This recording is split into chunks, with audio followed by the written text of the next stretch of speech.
이 돈 받고 갈 때는 제발 택시라도 타고 가요. 상견례 자리에 걸어오는 거지가 세상에 어디 있어? 예비 시어머니가 던진 돈 뭉치가 차가운 바닥을 뒹굴어요. 시계를 내려다보던 은채의 어머니가 5분 만에 자리에서 일어나며 단호하게 말했죠. 이 천박한 결혼 지금 이 시간부로 파혼하겠습니다. 걸어서 호텔에 왔다는 이유로 조롱당하던 모녀의 서늘한 눈빛이 예비시댁의 숨통을 조이기 시작해요. 자신들이 발로 찬 복덩이가 거대한 산이었다는 사실을 그들은 과연 언제쯤 깨닫게 될까요? 시작하기 전에 무료로 눌러주시는 구독과 좋아요, 알림 설정은 똑순이 사랑방에 큰 힘이 됩니다. 지금 어디서 듣고 계신지 댓글 달아주세요. 그럼 지금부터 이야기를 시작하겠습니다. 쨍쨍하게 내리쬐는 오후의 햇살이 라온 호텔의 통유리창에 부딪혀 사방으로 부서져요. 지나가는 사람들의 눈이 부실 정도로 강렬한 빛이 쏟아지는 가운데 은채와 설아가 호텔 정문을 향해 나란히 발걸음을 옮깁니다. 두 사람은 화려한 장식 하나 없는 수수한 면바지에 깨끗하게 다린 셔츠 차림으로 마치 가벼운 동네 산책이라도 나온 듯한 모습이죠.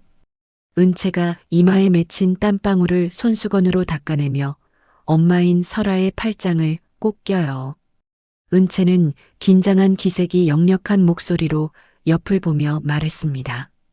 엄마, 날씨가 너무 덥죠? 그냥 택시라도 타고 올 걸 그랬나 봐요. 설아가 은채의 손등을 가볍게 두드리고 인자하게 웃으며 대답했어요. 아니야, 은채야. 오랜만에 우리 딸이랑 손잡고 이 길을 걷고 싶었어. 걷다 보면 차 안에서는 못 보던 꽃들도 보이고 얼마나 좋니? 설아는 평소와 다름없이 차분한 목소리로 은채를 안심시켰지만 은채의 눈동자에는 여전히 설렘과 걱정이 뒤섞여 일렁이고 있어요. 호텔 정문 앞에 다다랐을 때 요란한 타이어 마찰 소리를 내며 은색 외제차 한 대가 두 사람의 앞을 가로막듯 멈춰 섰습니다. 운전석에서 내린 발레 파킹 직원이 서둘러 뒷좌석 문을 열자 온몸에 명품 로고가 박힌 옷을 입고 화려한 보석으로 치장한 옥분이 고개를 치켜들며 내렸죠. 옥분은 차에서 내리자마자 코끝을 찡그리며 손부채질을 하더니 자기 앞을 지나가던 은채와 설아를 아래 위로 훑어봤어요. 옥분이 들고 있던 자동차 열쇠를 은채의 발등 위로 툭 떨어뜨리며 짜증 섞인 목소리로 외쳤습니다. 어머, 미안해서 어쩌나. 사람인 줄 몰랐네. 상견례 자리에 차도 없이 이 떼약볕에 걸어오는 사람들이 있을 줄은 꿈에도 몰랐거든. 옥부는 은채의 발등에 맞고 바닥으로 떨어진 열쇠를 줍지도 않은 채 설아의 얼굴을 빤히 쳐다보며 비웃음을 날렸어요. 은채는 당혹스러운 표정으로 얼른 허리를 숙여 바닥에 떨어진 열쇠를 주워들었죠. 은채가 옥분에게 열쇠를 건네며 조심스럽게 인사를 건넸습니다. 어머니, 미리 와 계셨네요. 저희가 조금 늦었나요? 옥분은 은채가 건네는 열쇠를 낚아채듯 뺏어들고 자기 가방에 쑤셔 넣으며 쏘아붙였어요. 너희 집에는 차가 한 대도 없니? 아무리 그래도 그렇지. 사돈 될 사람들 처음 만나는 자리에 땀범벅이 돼서 걸어오다니. 우리 기태가 평소에 너를 어떻게 입히고 다녔길래 꼴이 이 모양이야? 옥부는 마치 더러운 것이라도 본 듯 은채의 셔츠 소매를 손가락 끝으로 툭 치며 말을 이었습니다.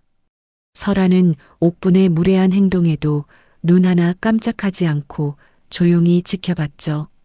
설아가 옥분의 눈을 똑바로 응시하며 차분하게 입을 열었습니다. 날씨가 좋아서 딸아이와 대화를 나누며 걷고 싶었습니다. 건강에도 좋고 기분도 상쾌해지더군요. 설아의 목소리는 낮고 평온했지만 그 안에는 옥분의 기세에 전혀 눌리지 않는 단단함이 서려 있었어요. 옥분은 설아의 대답이 어이가 없다는 듯 코웃음을 치며 호텔 안으로 평평 걸어 들어갔죠. 호텔 내부로 들어서자 에어컨에 찬 공기가 두 사람의 살결에 닿았습니다. 안내 직원의 인도를 받아 호텔 최상층에 위치한 비밀스러운 VIP룸으로 들어서니 이미 기태와 그의 아버지 상만이 거드름을 피우며 자리에 앉아 있었어요. 상만은 은채와 설아가 들어오는 것을 보고도 자리에서 일어나기는커녕 찻잔을 만지작거리며 삐딱한 시선으로 두 사람을 맞이했죠. 상만이 찻잔을 탁자에 소리나게 내려놓으며 거만한 말투로 물었습니다. 그래, 은채 양 아버지는 일찍 돌아가셨다고 들었는데 지금 사는 집은 전세인가요? 아니면 월세인가요? 상만의 질문은 인사도 생략된 채 다짜고짜 상대의 형편을 떠보는 무례한 것이었어요. 옆에 앉아있던 기태는 은채의 표정이 어두워지는 것을 보고도 모른 척하며 오히려 은채의 손을 식탁 아래서 꽉 움켜쥐었죠. 기태가 은채의 귓가에 낮은 목소리로 속삭이듯 말했습니다. 은채야, 우리 아버지 성격 알잖아. 그냥 솔직하게 말씀드리고 결혼하면 우리 집 수준에 맞게 살겠다고 약속해. 기태의 말은 위로가 아니라 오히려 은채의 가슴에 비수를 꽂는 소리였어요. 은채는 자신의 편이 되어줄 줄 알았던 기태마저 시댁의 오만함에 동조하는 것을 보고 잡힌 손을 거칠게 뿌리치고 싶은 충동을 간신히 억눌렀습니다. 옥분이 다시 대화의 주도권을 잡으려는 듯 목소리를 높였죠. 세상에 요즘 같은 시대에 차 한 대 뽑을 돈이 없어서 상견례장에 걸어오는 집안이라니. 우리 집안 체면이 있지. 내가 남들한테 사돈떼기 걸어왔다고 어떻게 말을 하겠니? 옥부는 은채를 향해 눈을 가늘게 뜨더니 자신의 명품 가방에서 지갑을 꺼냈어요. 옥부는 5만 원권 뭉치를 꺼내 탁자 위로 툭 던지며 설아의 얼굴을 보며 말했습니다. 자, 이거 받아가요. 우리 기태랑 은채가 결혼하면 어차피 우리가 다 먹여 살려야 할 텐데 가는 길에는 이 돈으로 택시라도 타고 가시라고요. 구질구질하게 걸어다니는 꼴 다시는 보고 싶지 않으니까. 돈다발이 탁자 위를 구르며 설아의 찻잔 옆으로 떨어졌죠. 방 안에는 정적이 흘렀고 기태와 상만은 당연하다는 듯 그 광경을 지켜보고 있었어요. 설아는 탁자 위에 놓인 돈 뭉치를 물끄러미 바라보다가 자신의 손목시계를 내려다봤습니다. 상견례가 시작된 지 정확히 5분이 지나는 순간이었죠. 설아가 천천히 자리에서 일어나며 은채의 어깨를 감싸 안았어요. 설아가 차가운 얼음장 같은 목소리로 옥분을 향해 말했습니다. 사람의 가치를 고작 돈 몇 푼과 자동차로 판단하는 천박한 분들과는 우리 딸의 귀한 시간을 더 이상 낭비할 이유가 없겠군요. 옥부는 예상치 못한 설아의 반격에 당황하여 입을 벌린 채 설아를 올려다봤죠. 상만 역시 눈썹을 치켜 세우며 의자에서 몸을 일으키려 했어요. 기태가 다급하게 은채의 팔을 붙잡으며 소리쳤습니다. 은채야, 너 지금 뭐 하는 거야? 우리 어머니가 너희 생각해서 주신 돈인데 감사하다고는 못할 망정. 은채는 기태의 손을 차갑게 쳐내며 단호하게 대답했어요. 기태 씨, 당신이 방금 나를 위해 무엇을 했는지 생각해봐요. 방관하는 것도 가해라는 걸 오늘 똑똑히 알았네요. 이 결혼, 이 시간부로 끝이에요. 은채와 설아는 미련 없이 방문을 열고 밖으로 걸어나갔습니다. 복도에는 이미 설아의 연락을 받은 호텔 총지배인과 보안 요원들이 대기하고 있었죠. 지배인은 설아를 보자마자 허리를 90도로 숙이며 깍듯하게 인사했어요. 설아가 복도를 걸어가며 지배인에게 단호한 지시를 내렸습니다. 지금 이 방에 있는 사람들의 출입을 금지시키고 태산 유통과 맺은 모든 물류 계약을 당장 파기하세요. 설아의 목소리는 평소의 인자함은 온데간데 없이 거대 기업을 이끄는 우두머리의 서늘한 위엄으로 가득 찼죠. 지배인은 당황하지 않고 신속하게 무전기에 대고 명령을 전달했어요. 설아는 복도 끝에서 주머니에 있던 전용 휴대전화를 꺼내 어디론가 전화를 걸었습니다. 설아가 수화기 너머의 상대에게 명령하며 말했어요. 나 한설아야. 태산 유통에 빌려준 자금들 오늘 안으로 전부 회수해. 먼지 하나 남기지 말고 철저하게 털어버려. 설아의 지시는 간결하고도 무거웠죠. 은채는 엄마의 낯선 모습에 놀라면서도 자신을 무시했던 자들을 향한 정당한 응징이 시작되었음을 직감했습니다. 호텔 정문으로 나오자 아까와는 비교도 할 수 없을 만큼 화려하고 압도적인 검은색 의전 차량 5대가 길게 늘어서서 두 사람을 기다리고 있었어요. 경호원들이 일제히 문을 열고 대기하자 주변을 지나던 사람들이 걸음을 멈추고 구경하기 시작했죠. 은채는 차 뒷좌석에 앉아 창밖으로 멀어지는 호텔 건물을 바라봤어요. 설아는 은채의 차가워진 손을 따뜻하게 감싸쥐며 창밖을 응시했습니다. 설아가 낮은 목소리로 읊조리듯 말했죠. 은채야, 이제 시작이다. 그들이 너를 무시했던 대가가 얼마나 처참한 것인지 뼈저리게 느끼게 해줄게. 차는 조용하면서도 빠르게 도심을 가로질러 달리기 시작했어요. 호텔 룸 안에서 여전히 자신들이 승리한 줄 알고 비웃고 있을 옥분과 상만에게 가장 잔인하고도 완벽한 파멸의 그림자가 드리우고 있었죠. 설아의 지시 한마디에 태산 유통이라는 모래성은 밑바닥부터 서서히 무너져 내릴 준비를 마쳤습니다. 은채는 엄마의 품 안에서 떨리는 숨을 몰아쉬며 결심했어요. 더 이상 누군가에게 휘둘리는 약한 딸이 아니라 자신의 자존감을 짓밟은 자들에게 당당히 맞서는 주인이 되겠다고 말이죠. 창밖으로 보이는 서울의 건물들이 빠른 속도로 뒤로 밀려나고 두 모녀의 본격적인 복수극은 이제 막막이 올랐습니다. 태산 유통의 몰락은 그들이 상상하는 것보다 훨씬 더 빠르고 비참하게 진행될 거예요. 은채와 설아의 차가운 눈빛은 이미 저 너머의 파멸을 향하고 있었습니다. 은채와 설아가 폭풍처럼 방을 휘쓸고 나간 뒤에도 VIP 룸 안의 공기는 여전히 오만함과 천박함으로 가득 차 있었어요. 옥부는 설아가 남기고 간 서늘한 경고를 가난한 자들의 마지막 발악이라 치부하며 탁자 위에 놓인 금색 호출벨을 요란하게 눌러댔습니다. 옥부는 금사로 수놓인 손수건으로 입가를 우아하게 닦아내며 기태를 향해 말했죠. 기태야, 저런 무식한 사람들 말에 신경 쓸 거 하나도 없다. 어디서 못된 것만 배워와서 어른 앞에서 저렇게 행패를 부리는지 원. 당장 지배인 불러서 제일 비싼 와인이랑 디저트 다시 가져오라고 해라. 우리 기분 잡친 거 보상받아야 하지 않겠니? 기태는 은채가 떠난 문 쪽을 잠시 멍하니 바라봤어요. 하지만 이내 어깨를 으쓱이며 옥분의 옆자리에 다시 편안하게 등을 기대고 앉았죠. 기태는 옥분의 비위를 맞추려는 듯 짐짓 밝은 목소리로 대답했습니다. 맞아요, 엄마. 은채가 긴장해서 잠깐 제정신이 아니었나 봐요. 조금 지나면 지가 먼저 잘못했다고 빌면서 전화 올 거예요. 우리 집 아니면 어디에 시집을 가서 이런 호강을 누리겠어요.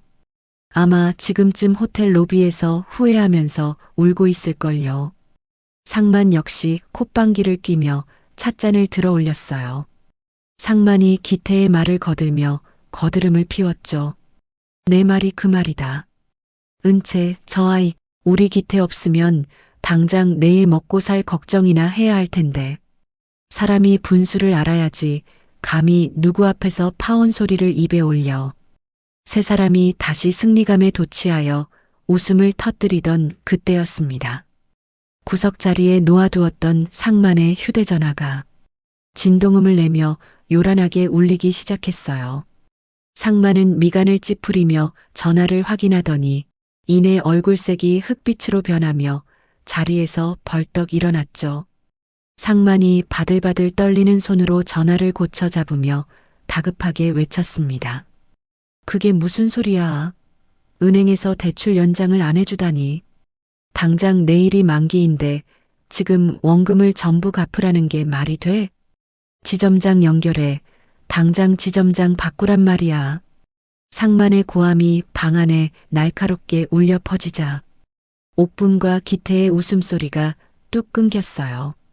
상만은 전화를 끊기도 전에 또 다른 전화가 걸려오자 식은땀을 줄줄 흘리기 시작했죠. 상만이 전화를 받으며 룸 안을 이리저리 서성거리는 모습은 마치 덫에 걸린 짐승 같았습니다. 옆에서 지켜보던 옥분이 상만의 소매를 거칠게 붙잡으며 불안하게 물었어요. 여보, 무슨 일이에요? 은행에서 갑자기 왜 그런데요? 우리가 거래한 지가 몇 년인데 그럴 리가 없잖아요. 상만은 옥분의 손을 귀찮다는 듯 거칠게 뿌리치며 탁자를 주먹으로 쾅 내리쳤죠. 상만이 거친 숨을 몰아쉬며 기태와 옥분을 번갈아 보고 소리쳤습니다. 은행뿐만이 아니야. 우리 회사 주거래처인 설원 물류에서도 지금 당장 모든 계약을 해지하겠다고 통보가 왔단 말이야. 물류가 막히면 우리 회사는 하루도 못 버티고 부도가 난다고. 이게 도대체 어떻게 된 일이야? 방 안의 공기가 순식간에 차가운 공포로 뒤덮였어요. 상만이 정신없이 전화를 돌리는 사이 룸문이 거칠게 열렸죠. 호텔 총지배인이 건장한 보안 요원 2명을 대동하고 방 안으로 들어왔습니다. 지배인의 얼굴에는 아까의 공손함은 찾아볼 수 없었어요. 오히려 범죄자를 취조하는 형사처럼 차갑고 사무적인 표정뿐이었죠. 지배인이 상만 앞에 서서 짧게 목례하며 말했습니다. 고상만 대표님, 죄송하지만 지금 즉시 이 방에서 나가주셔야겠습니다. 저희 회장님의 특별 지시로 태산 유통 관계자분들은 본 호텔의 모든 구역에서 영구 출입 금지 조치되셨습니다. 옥분이 자리를 박차고 일어나 지배인의 가슴팍을 사정없이 밀치며 소리를 질렀어요. 이게 무슨 무례야. 내가 여기서 쓴 돈이 얼마인데 감히 누구더러 나가라는 거야. 당신들 미쳤어? 당장 지배인 윗사람 불러와. 내가 가만 안 둘 테니까. 지배인은 옥분의 발악에도 눈썹 하나 까딱하지 않은 채 보안 요원들에게 눈짓을 보냈죠. 지배인이 옥분을 차갑게 내려다보며 덧붙였어요. 이미 귀하의 모든 신용카드와 법인카드는 정지 상태로 확인되었습니다. 오늘 드신 식사 비용과 룸 예약비 합쳐서 500만 원입니다. 지금 즉시 현금으로 결제해 주셔야겠고, 그렇지 않으면 경찰을 불러 무전 취식으로 신고하겠습니다. 상만과 옥분은 머리를 망치로 한 대 맞은 듯 멍한 표정으로 서로를 쳐다봤어요. 기태가 다급하게 은채에게 전화를 걸기 위해 휴대전화를 꺼내 번호를 눌렀죠. 하지만 수화기 너머에서는 번호가 존재하지 않거나 수신이 차단되었다는 기계적인 안내 멘트만 차갑게 반복될 뿐이었습니다. 기태가 휴대전화를 바닥에 내팽개치며 머리를 쥐어뜯었어요. 결국 옥분이 그토록 자랑하던 한정판 명품 가방이 호텔 측에 담보로 잡혔죠. 세 사람은 보안 요원들의 손에 팔을 붙잡힌 채 로비로 쫓겨나듯 밀려났습니다. 한편 도심이 한눈에 내려다 보이는 설원그룹 소유의 펜트하우스 안이에요. 은채는 거실의 커다란 창밖으로 펼쳐진 노을 풍경을 보며 아직도 이 상황이 꿈만 같았죠. 설아는 소파에 편안하게 앉아 차를 한 모금 마시며 그런 딸을 대견하게 바라봤어요. 설아가 찻잔을 탁자에 내려놓으며 은채에게 천천히 다가와 말했습니다. 은채야, 많이 놀랐지. 너에게 미리 말하지 못한 건 진심으로 미안하구나. 하지만 저런 사람들은 네가 누구인지 알기 전까지 절대로 본성을 고치지 않는단다. 네가 겪은 수모, 엄마가 다 갚아줄 거니까 너무 걱정하지 마라. 은채는 엄마의 따뜻한 손을 꼭 잡으며 조금은 떨리는 목소리로 물었죠. 엄마, 정말 우리가 태산 유통을 저렇게 한순간에 무너뜨릴 수 있는 거예요? 저는 그냥 엄마랑 평범하게 사는 줄로만 알았는데 설원그룹이 우리 집안 거였다니 아직도 심장이 두근거려요. 설아는 은채의 머리칼을 부드럽게 넘겨주며 눈빛을 반짝였어요. 내 아빠가 피땀 흘려 세운 회사가 바로 이 설원그룹이야.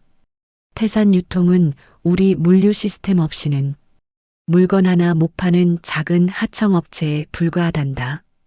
은채야, 이제 네가 내 옆에서 그들이 어떻게 추락하는지 직접 지켜보렴.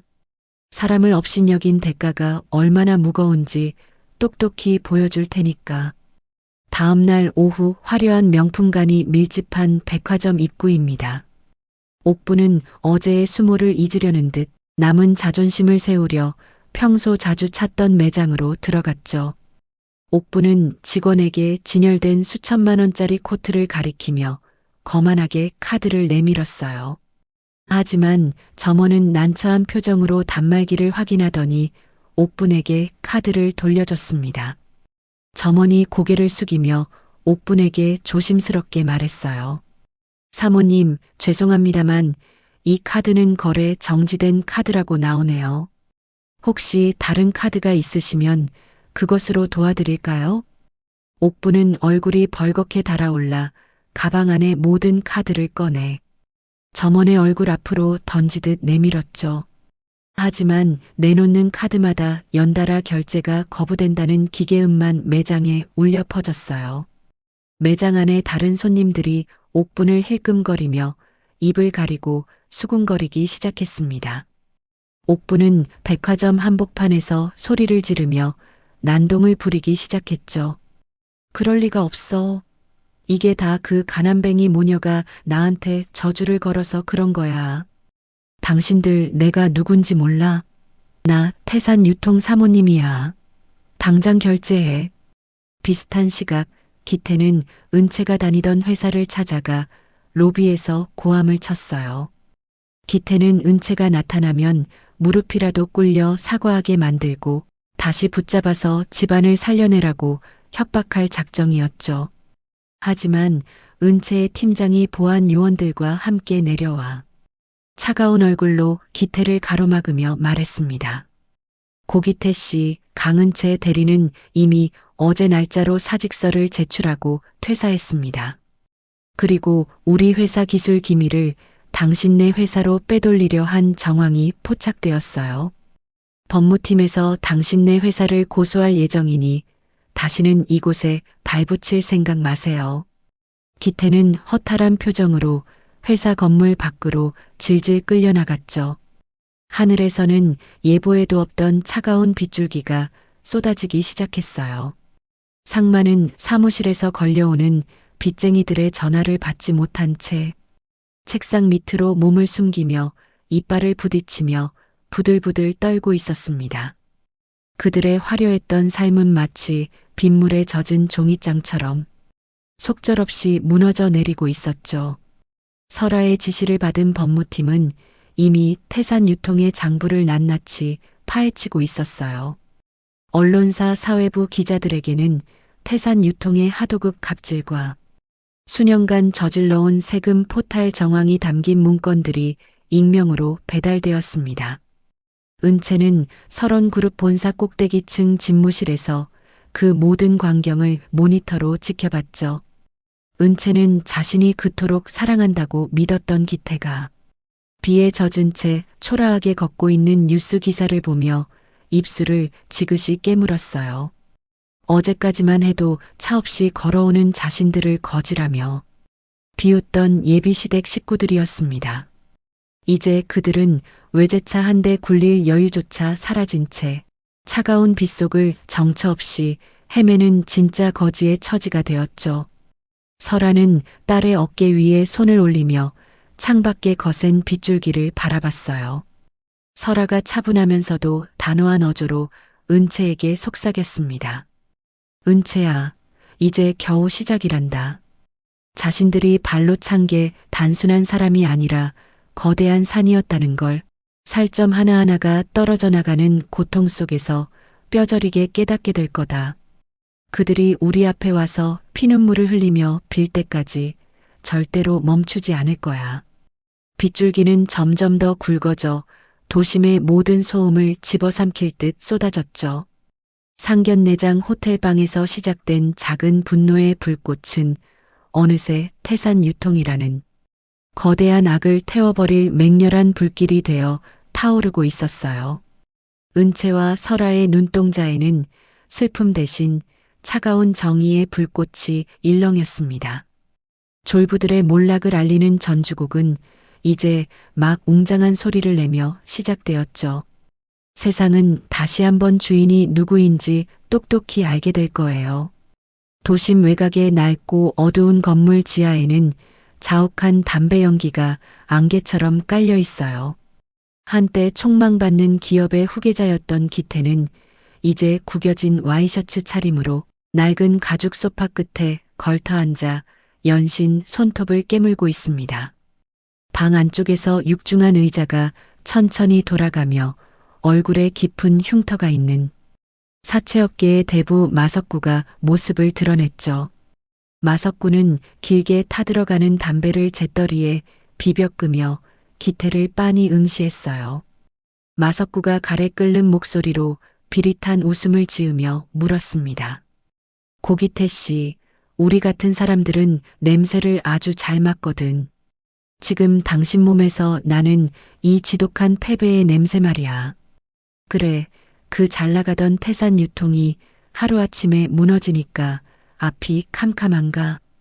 기태는 마석구의 서늘한 눈빛에 압도되어 마른 침을 꿀꺽 삼키며 대답했죠. 시키는 건 뭐든 하겠습니다. 그 여자들 때문에 우리 아버지는 쓰러지기 일보 직전이고 엄마는 제정신이 아니에요. 제발 그 모녀를 지옥으로 보낼 수만 있다면 영혼이라도 팔겠습니다. 방법이 있습니까? 제발 알려주세요. 기태의 목소리는 분노와 절망이 뒤섞여 비참하게 떨리고 있었어요. 마석구는 기태의 비굴한 모습이 만족스러운 듯 탁자 위로 몸을 쑥 내밀었죠. 마석구가 금고에서 누렇게 빛바랜 사진 몇 장을 꺼내 탁자 위에 펼쳐놓으며 말을 이었습니다. 은채의 아버지가 죽기 전에 남긴 비밀 장부가 하나 있을 거야. 그걸 찾아오면 당신 집 빚은 물론이고 설원그룹의 목줄을 쥐게 해주지. 그게 바로 당신이 다시 외제차 타고 떵떵거릴 수 있는 유일한 열차표야. 어때? 한번 해보겠나? 아니면 그냥 이대로 길거리에서 굶어 죽을 텐가? 기태는 사진 속 은채의 얼굴을 증오 섞인 눈으로 쏘아보며 주먹을 불끈 쥐었어요. 기태가 이빨을 득득 깔며 마석구에게 외쳤습니다. 찾아오겠습니다. 그게 어디에 있든 은채의 심장을 도려내는 한이 있어도 찾아낼게요. 그 장부만 있으면 정말 우리 집 다시 살릴 수 있는 거죠? 마석구는 대답 대신 기태의 어깨를 툭툭 치며 음흉하게 웃었죠. 비슷한 시각 인천공항 입구에는 한눈에 봐도 범상치 않은 체격의 남자가 서 있어요. 검은색 코트를 어깨에 걸치고 선글라스를 쓴 한도준은 특수부대 출신다운 절도 있는 걸음걸이로 입국장을 빠져나왔습니다. 한도준은 미리 마중 나와 있던 비서에게 서류 가방을 건네받으며 차갑게 물었죠. 누님과 은채는 무사합니까? 태산 유통이라는 하찮은 곳이 감히 우리 가족을 건드렸다고 들었습니다. 그놈들 지금 어디서 뭘 하고 있습니까? 비서가 차 문을 열며 한도준에게 공손하게 대답했어요. 현재 설아 회장님께서 태산 유통을 압박하고 계시지만 사채업자 마석구가 개입하면서 상황이 조금씩 꼬이고 있습니다. 특히 은채 아가씨를 노리는 움직임이 포착되고 있습니다. 한도준은 선글라스를 벗어 주머니에 넣으며 매서운 눈빛을 빛냈죠. 한도준은 차 뒷좌석에 앉아 은채의 아버지가 남긴 낡은 일기장을 펼쳐 들었어요. 한도준이 창밖을 응시하며 낮은 목소리로 음조리듯 말했습니다. 누님은 법과 정의를 믿으시겠지만 나는 내 방식대로 끝내겠습니다. 우리 매형을 죽음으로 몰아넣었던 자들이 아직 살아있다는 게 놀랍군요. 그들의 숨통을 끊어놓는 건 법전이 아니라 바로 내 손이 될 겁니다. 며칠 뒤 저녁 은채는 홀로 집으로 돌아가는 길에 누군가 자신을 미행한다는 느낌을 받았죠. 어두운 골목길을 지날 때마다 들려오는 규칙적인 발소리에 은채의 심장이 요동쳤어요. 그때 전신주 뒤에서 기태가 갑자기 나타나 은채의 앞을 가로막았습니다. 기태는 예전의 다정한 모습은 온데간데 없이 눈이 휑하게 패인 몰골로 은채의 양어깨를 강하게 움켜잡았죠. 기태가 은채의 얼굴 가까이 자신의 얼굴을 들이밀며 소리쳤어요. 은채야, 제발 나 좀 살려줘. 네가 설원그룹 딸이라는 거 이제 다 알았으니까 우리 예전으로 돌아가자. 내가 다 잘못했어. 엄마가 했던 말들도 다 취소할게. 네가 엄마한테 말해서 우리 집 지원 좀 해주면 안 될까? 은채는 기태의 몸에서 나는 지독한 담배 냄새와 광기에 질려 그를 강하게 밀쳐냈습니다. 은채가 차가운 시선으로 기태를 바라보며 단호하게 대답했어요. 기태 씨, 우리 사랑은 상견례 날 그 호텔룸에서 당신이 방관할 때 이미 죽었어요. 이제 와서 사랑을 구걸하는 게 정말 구역질 나고 끔찍하네요. 내 몸에 손대지 마세요. 더 이상 내 앞에 나타나면 경찰에 신고할 거예요. 기태는 은채의 거절에 얼굴을 흉측하게 일그러뜨리며 다시 달려들었죠. 네가 감히 나를 버려? 내 아빠가 남긴 장부 그거 어디 있어? 그거 당장 내놓으란 말이야. 그거 없으면 나 죽는단 말이야. 은채는 기태의 횡설수설하는 모습에 겁이 났지만 침착하게 주머니 속 호신용 스프레이를 꺼내 들었어요. 은채가 뒤로 물러나며 기태를 향해 외쳤습니다. 장부라니, 그게 무슨 소리예요? 미쳤으면 곱게 미쳐요. 당장 비키지 않으면 쏠 거예요. 비키라고요. 은채는 기태가 주춤하는 사이 빠른 걸음으로 골목을 빠져나와 큰 길로 달려나갔죠. 다음 날 아침 설원그룹 본사 로비에는 평화 대신 폭풍이 몰아쳤어요. 마석구가 매수한 부패한 검찰 수사관들이 수십 명이나 들이닥쳤습니다. 그들은 설아의 집무실 문을 거칠게 발로 차며 들어와 압수수색 영장을 내밀었죠. 수사관 중 한 명이 설아의 책상 위에 있던 서류들을 바닥으로 쓸어버리며 말했어요. 한설아 회장님, 당신을 공금 횡령 및 비자금 조성 혐의로 긴급 체포합니다. 이미 모든 증거가 확보되었으니 순순히 수갑차고 따라오시는 게 좋을 겁니다. 설아는 갑작스러운 상황에도 당황하지 않고 천천히 자리에서 일어났습니다. 하지만 수사관들이 설아의 가느다란 손목에 차가운 수갑을 채우는 순간 밖에서 달려온 은채는 비명을 지르며 엄마를 향해 달려갔죠. 은채가 수사관의 팔을 붙잡으며 울먹이는 목소리로 소리쳤어요. 이게 무슨 짓이에요? 우리 엄마가 무슨 잘못을 했다고 수갑까지 채워요? 당장 이거 풀어요. 우리 엄마는 아무 죄도 없단 말이에요. 설아는 수갑이 채워진 손을 뒤로 감추며 은채를 향해 부드럽게 미소 지었어요. 설아가 은채의 눈을 똑바로 응시하며 차분하게 말했습니다. 은채야, 당황하지 말고 내 말 잘 들어라. 잠깐 오해가 있어서 조사받으러 가는 것뿐이니 너는 회사를 지키고 있거라. 도준이 삼촌이 곧 올 테니 절대로 울지 말고 당당하게 있어야 한다. 설아가 연행되는 광경을 지켜보던 옥부는 회사 로비 한복판에서 춤이라도 출 듯 날뛰었죠. 옥부는 미리 준비해온 음식물 쓰레기 봉투를 은채의 발등 위에 던지며 소리쳤어요.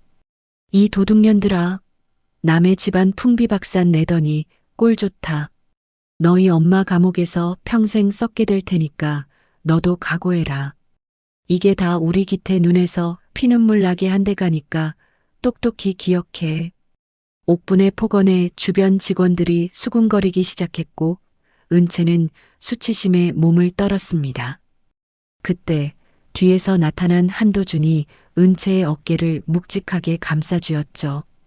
한도준은 옥분을 매서운 눈빛으로 쏘아보더니 주머니에서 낡은 은색 시계 하나를 꺼내 은채의 손바닥 위에 올려줬어요.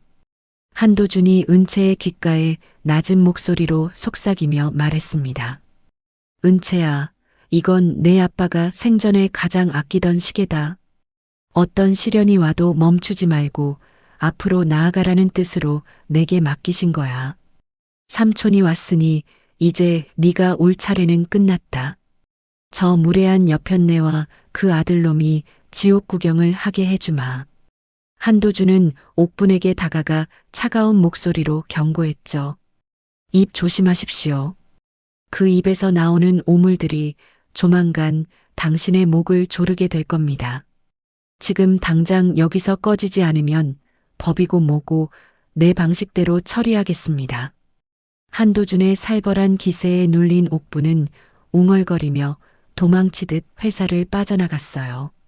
한편 어두운 취조실 안에서 설아는 홀로 철제 의자에 앉아 있었습니다. 맞은편에 앉은 부패한 수사관이 담배 연기를 설아의 얼굴에 내뿜으며 비아냥거렸죠.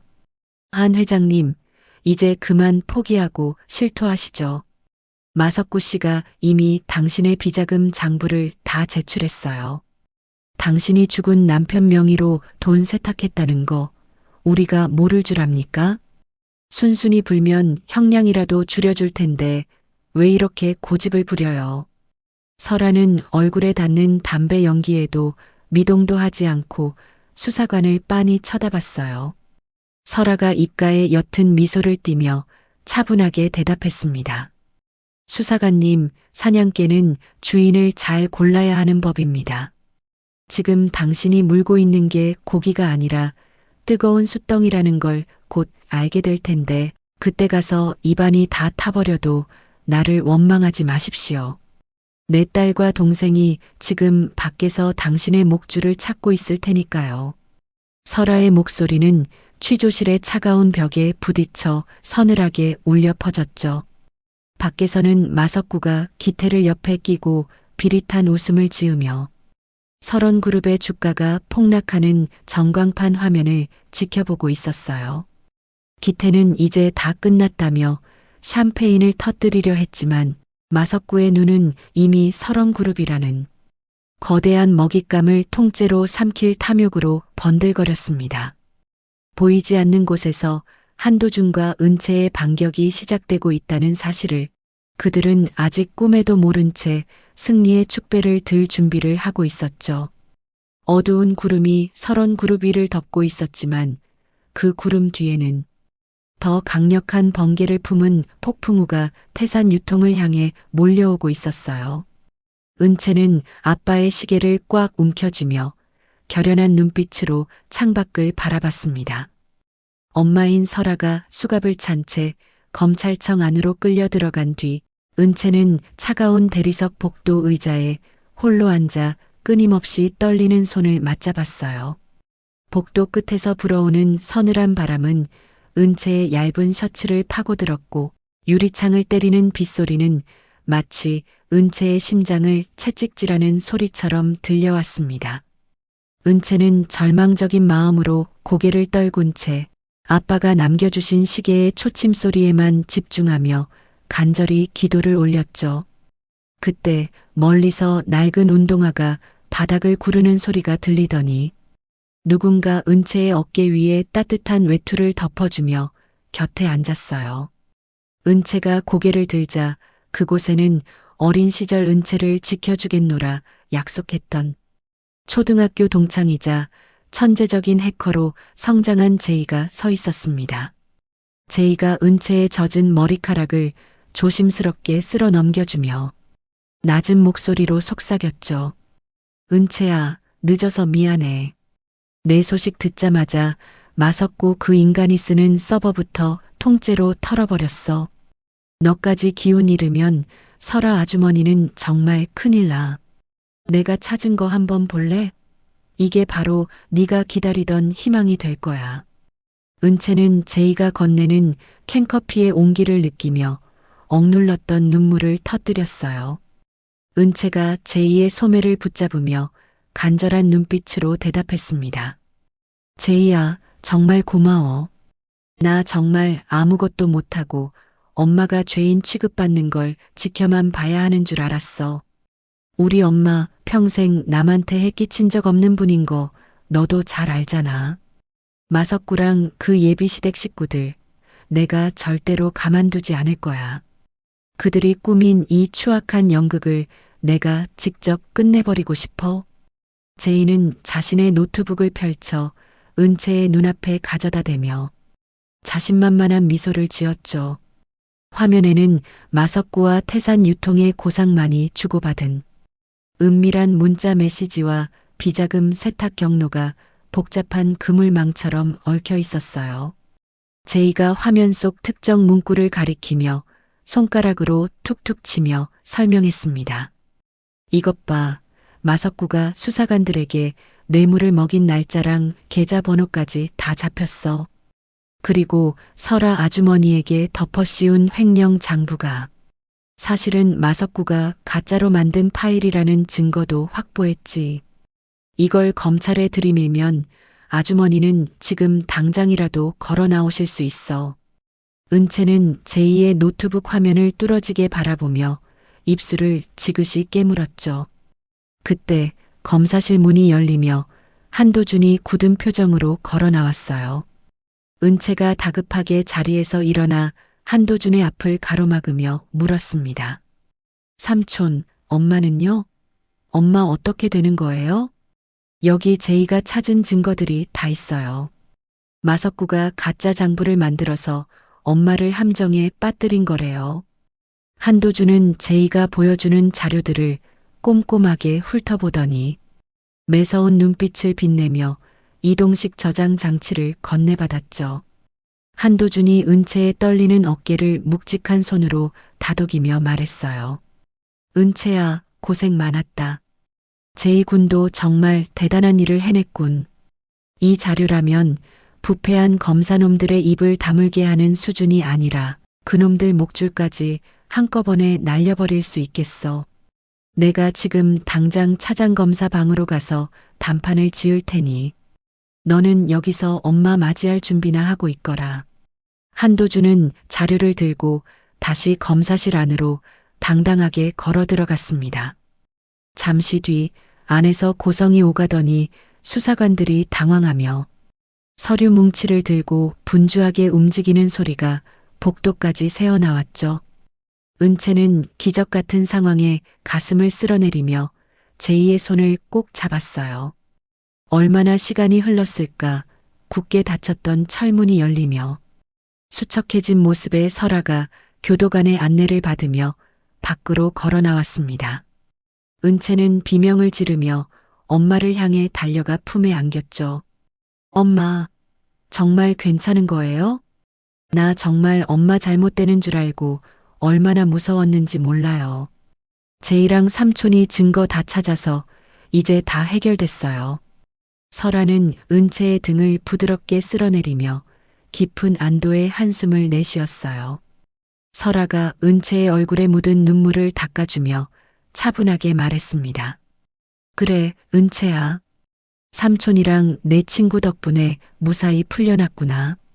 하늘이 무너져도 솟아날 구멍은 있다더니 우리 은채가 엄마를 구하기 위해 큰일을 해냈어. 이제 나를 함정에 빠뜨린 대가가 얼마나 혹독한 것인지 그 천박한 인간들에게 똑똑히 가르쳐줄 시간이 온 것 같구나. 석방된 설아와 은채는 곧바로 제이의 비밀 작업실로 이동했죠. 제이는 은채 아빠의 유언장에 숨겨진 마지막 암호를 풀어내어 태산 유통의 모든 지분을 일시에 회수할 수 있는 위임장이 보관된 금고 위치를 찾아냈어요. 은채는 창고 구석에 놓인 낡은 금고를 열어 서류 뭉치를 꺼내 들었습니다. 은채가 서류를 품에 안고 설아를 바라보며 비장하게 말했죠. 엄마, 이제 제가 직접 나설게요. 더 이상 엄마 뒤에 숨어서 보호만 받는 딸로 살지 않겠어요. 태산 유통을 무너뜨리고 그들이 우리에게 했던 모욕을 만배로 돌려주기 위해 제가 직접 경영 전면에 서고 싶어요. 우선 그들이 믿고 있는 마석구의 자금줄부터 끊어버릴게요. 설아는 딸의 성숙하고 단호한 모습을 대견하게 바라보며 고개를 끄덕였어요. 설아가 은채의 손목에 있는 아빠의 시계를 가리키며 엄숙하게 말했습니다. 내 아빠가 너를 지켜보고 계실 거다. 제이야, 태산 유통의 주식 현황을 실시간으로 감시해다오. 은채야, 너는 내일 아침 주식 시장이 열리자마자 그들의 숨통을 끊어놓을 거대한 공격을 시작하거라. 자신들이 발로 찬 게 단순한 사람이 아니라 거대한 산이었다는 걸 알려주자꾸나. 다음 날 오전, 옥부는 설아가 구속된 줄로만 알고 자신의 허름한 지하방에서 기태와 함께 김칫국을 마시고 있었죠. 옥분이 낡은 선풍기 바람을 쐬며 기태에게 신나서 말했어요. 기태야, 이제 다 끝났다. 그 가난뱅이 모녀는 이제 감옥에서 평생 나오지 못할 거야. 마석구 씨가 조만간 우리한테 설원그룹 지분도 좀 나눠준다고 했으니까 우리 다시 그 펜트하우스로 들어갈 준비나 하자꾸나. 벌써 생각만 해도 입가에 웃음이 번져서 살 수가 없네. 기태 역시 비릿한 웃음을 지으며 외제차 카탈로그를 뒤적이고 있었습니다. 기태가 옥분의 어깨를 주무르며 가벼운 목소리로 대답했죠. 그럼요, 엄마. 은채 그년이 감히 우리를 무시하더니 꼴 좋게 됐죠. 제가 이번에 차 뽑으면 엄마 제일 먼저 태워드릴게요. 상견례 때 당했던 거 몇 배로 갚아줘야죠. 이제 우리 인생에 걷는 일 따위는 다시는 없을 거예요. 그때 옥분의 휴대전화가 요란하게 울리기 시작했어요. 옥분은 화면에 뜬 은채의 이름을 확인하고는 기세등등하게 전화를 받으며 소리쳤습니다. 어머, 은채 너니? 아직도 밖을 돌아다니고 있었어? 경찰들이 너는 안 잡아가든? 내 엄마 면회는 다녀왔니? 그 나이에 차가운 옥밥 드시느라 고생이 많으시겠어. 전화기 너머로 들려오는 은채의 목소리는 옥분의 예상과 달리 얼음장처럼 차갑고 서늘하기만 했죠. 은채가 한자 한자 힘주어 옥분에게 통보하며 말했어요. 아줌마 꿈 깨세요. 우리 엄마 방금 무혐의로 풀려나셨거든요. 오히려 지금 검찰에 끌려가고 있는 건 당신들이 믿던 마석구와 당신들 회사를 사기로 집어삼키려던 수사관들이에요. 그리고 지금 당장 텔레비전 뉴스 좀 보시죠. 당신네 태산 유통이 누구 손으로 넘어갔는지 똑똑히 확인하라고요. 옥부는 전화를 든 채 사색이 되어 낡은 텔레비전을 켰습니다. 뉴스 화면에는 태산 유통의 주식이 설원그룹에 의해 적대적 인수가 완료되었다는 속보가 긴박하게 흐르고 있었죠. 상만이 운영하던 회사의 간판이 내려가고 설원그룹의 로고가 붙는 광경이 화면 가득 비춰졌어요. 기태는 들고 있던 카탈로그를 바닥에 떨어뜨린 채 바르르 떨기 시작했습니다. 은채는 전화기를 귀에 댄 채 펜트하우스 창밖을 내려다보며 말을 이어갔죠. 이제 당신들이 길거리에 나앉을 시간이에요. 걸어오는 게 가난해 보인다고요? 이제는 걷고 싶어도 다리에 힘이 풀려서 못 걷게 만들어 줄게요. 당신들이 비웃었던 우리 엄마와 나의 방식, 이제부터 시작이니까. 절대로 정신 잃지 말고 똑똑히 지켜보세요. 옥부는 전화기를 떨어뜨리고 바닥에 주저앉아 오열하기 시작했어요. 기태는 옥분의 비명소리를 들으며 머리를 쥐어뜯었지만 이미 늦은 후였죠. 절망 속에서 만난 제이라는 희망과 한도준의 결단력 그리고 은채의 차가운 분노가 합쳐져 거대한 반격의 파도를 만들어냈어요. 태산 유통이라는 모래성은 이제 완전히 파도에 휩쓸려 흔적도 없이 사라졌습니다. 은채는 전화를 끊고 옆에 서 있는 설아를 향해 환하게 미소 지었죠. 설아는 딸의 손을 꼭 잡으며 부드러운 눈빛으로 은채를 응시했어요. 설아가 은채의 용기에 박수를 보내며 따뜻하게 말했습니다. 은채야, 정말 장하구나. 이제 우리가 잃어버렸던 모든 것들을 제자리로 돌려놓을 때다. 진정한 품격이 무엇인지 저들에게 남은 인생 동안 똑똑히 보여주자꾸나. 세상은 가진 자가 아니라 지키는 자의 것이라는 걸 말이야. 제이는 노트북을 덮으며 두 모녀를 향해 엄지손가락을 치켜 세웠죠. 어두웠던 밤은 가고 창밖으로는 어느덧 찬란한 아침 해가 떠오르고 있었어요. 은채와 설아의 눈동자에는 더 이상 눈물이 아닌 승리자의 당당함과 새로운 미래를 향한 희망이 가득 차올랐습니다. 몰락의 끝에서 시작된 이들의 반격은 이제 가장 화려한 성공의 정점을 향해 거침없이 나아가고 있었죠. 태산 유통 일가족의 절규는 도심의 소음 속으로 허망하게 흩어져 갔어요. 태산 유통의 운명을 결정지을 임시 주주총회가 열리는 날 아침, 강남 한복판에 위치한 본사 강당 앞은 이른 시간부터 취재진과 몰려든 인파로 북새통을 이루었어요. 검은색 대형 세단에서 내린 상마는 빳빳하게 풀을 먹인 셔츠 깃을 고쳐 세우며 자신을 향해 터지는 플래시 세례를 마치 훈장이라도 되는 양 거만하게 받아냈습니다. 옆에 선 옥부는 보란듯이 가장 아끼던 악어 가죽 가방을 팔에 걸고 번쩍이는 다이아몬드 반지를 낀 손으로 입가를 가리며 비릿한 웃음을 지었죠. 옥분이 강당 입구에 레드카펫을 밟으며 상만의 귀에 대고 의기양양하게 속삭였어요. 여보, 오늘만 지나면 그 건방진 모녀는 영영 끝이에요. 마석구 씨가 지분 정리를 다 끝냈다고 확답을 줬으니 이제 우리가 설원그룹의 주인 자리에 앉는 것도 시간 문제 아니겠어요?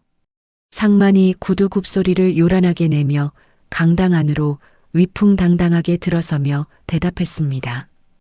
당연하지.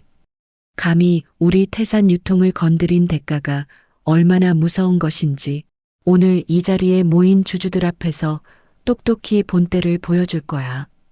그 가난뱅이 모녀 지금쯤 검찰청 구석진 방에서 서로 붙잡고 질질 짜며 후회하고 있겠지.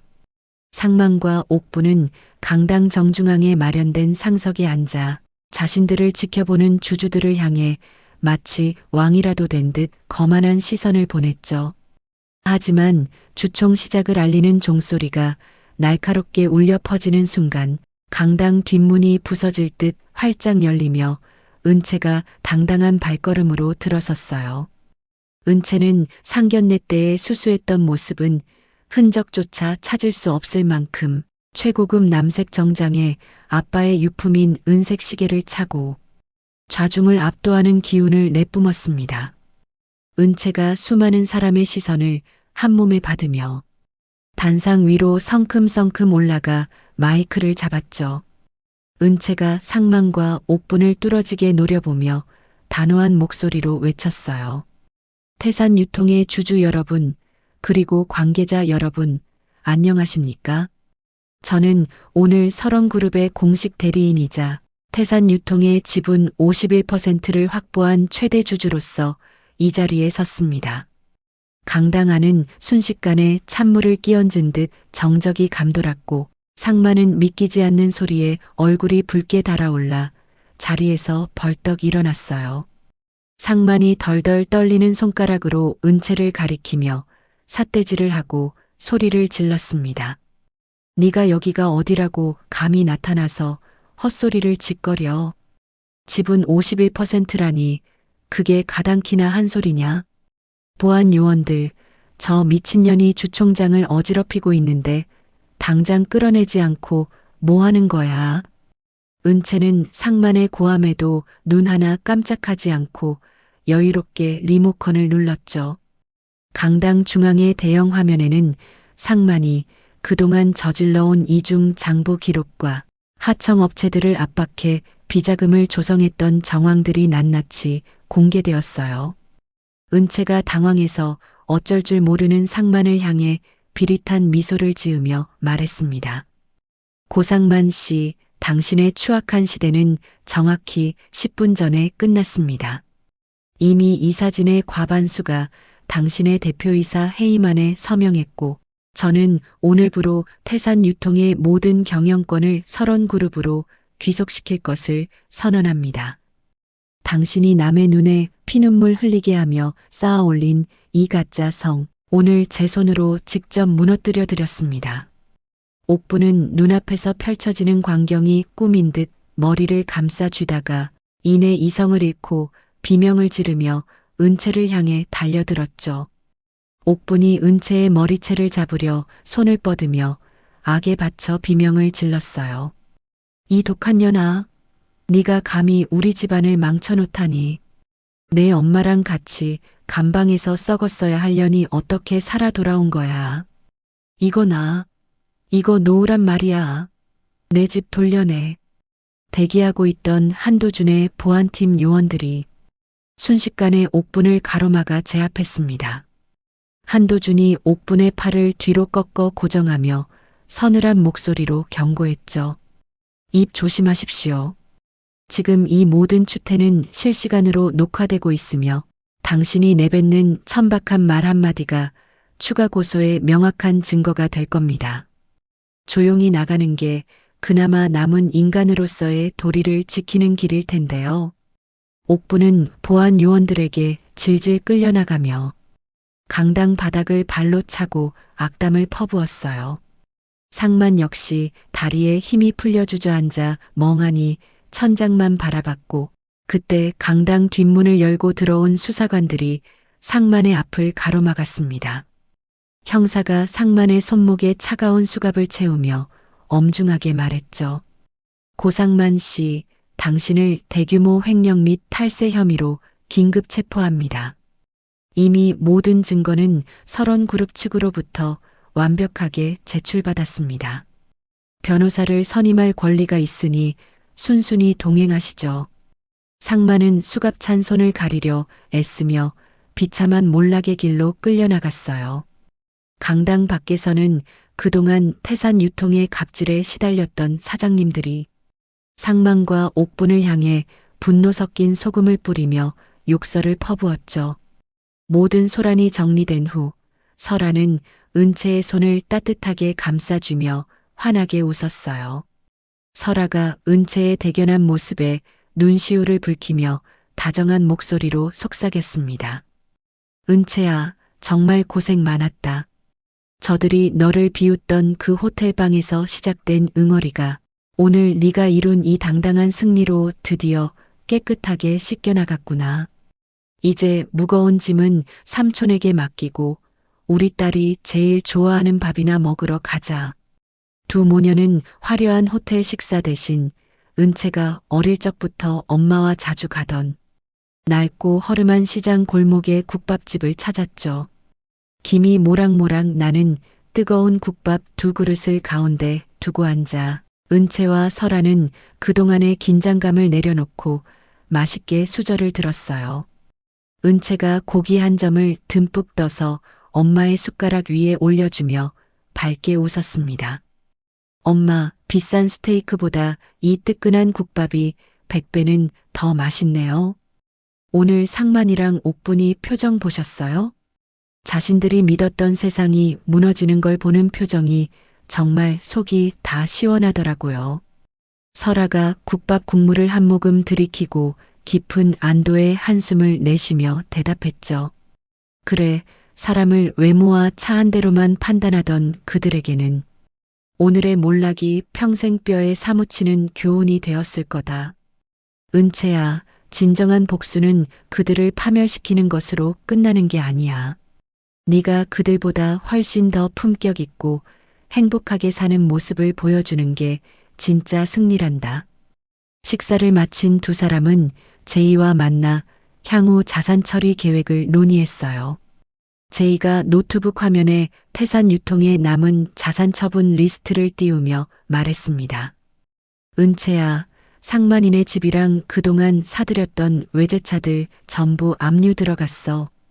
거기서 환수된 돈으로 예전에 태산 유통한테 돈 떼었던 하청업체 사장님들 보상금부터 우선적으로 지급할 계획이야. 이게 바로 네가 원하던 정의로운 마무리 맞지? 은채는 제이의 손등을 가볍게 다독이며 고마운 마음을 전했죠. 응, 제이야. 정말 고마워. 우리 아빠가 하늘에서 보셨다면 정말 기뻐하셨을 거야. 부당하게 모은 재산은 다시 고통받던 사람들에게 돌아가야지. 그리고 마석구의 횡포에 눈물 흘렸던 상인들도 우리가 돌봐줘야 해. 비슷한 시각 옥분이 살던 호화빌라 입구에는 법원에서 나온 집행관들이 가득했어요. 옥분이 아끼던 명품 가방들과 외제차 시트에는 빨간색 압류 딱지가 빈틈없이 붙었습니다. 옥분은 바닥에 주저앉아 압류 딱지를 손톱으로 긁어 떼어내려 발버둥을 쳤죠. 집행관이 옥분의 어깨를 밀쳐내며 엄중한 목소리로 경고했어요. 사모님, 이러시면 공무집행방해로 가중 처벌됩니다. 이미 이 집의 모든 소유권은 설원그룹으로 적법하게 이전되었으니 오늘 해가 지기 전까지 개인 짐을 모두 빼서 나가주셔야겠습니다. 옥부는 자신의 화려했던 삶이 먼지처럼 흩어지는 것을 보며 목을 놓아 절규했습니다. 기태 역시 취업시장에서 영구 퇴출당했다는 통보를 받고 술병을 든 채 빗물 고인 거리를 방황하는 처량한 신세가 되었죠. 그들이 상견례 자리에서 은채 모녀를 향해 던졌던 비릿한 비웃음은 이제 고스란히 그들의 가슴에 지울 수 없는 낙인이 되어 박히고 있었어요. 해질녘 은채와 설아는 노을이 붉게 타오르는 공원 산책로를 천천히 걸었습니다. 설아가 은채의 어깨를 감싸 안으며 평온한 목소리로 말을 건넸죠. 은채야, 이제는 알겠지? 진정한 품격은 무엇을 손에 쥐었느냐가 아니라 그 손으로 누구의 눈물을 닦아주느냐에서 나오는 거란다. 오늘 네가 보여준 당당함과 배려가 바로 설원그룹의 새로운 역사가 될 거야. 앞으로도 그 마음 변치 말고 늘 낮은 곳을 살피는 사람이 되거라. 은채는 엄마의 말씀을 가슴 깊이 새기며 노을빛에 반짝이는 아빠의 시계를 내려다봤어요. 이제 두 모녀 앞에는 파괴적인 복수 대신 더 나은 세상을 향한 찬란하고 당당한 행보가 기다리고 있었습니다. 그들이 비웃던 걷는 행위는 이제 세상에서 가장 고귀한 승리자의 행진이 되었죠. 태산 유통의 잔재는 노을 속으로 사라지고 은채와 설아의 새로운 시대가 비로소 찬란하게 막을 올렸어요.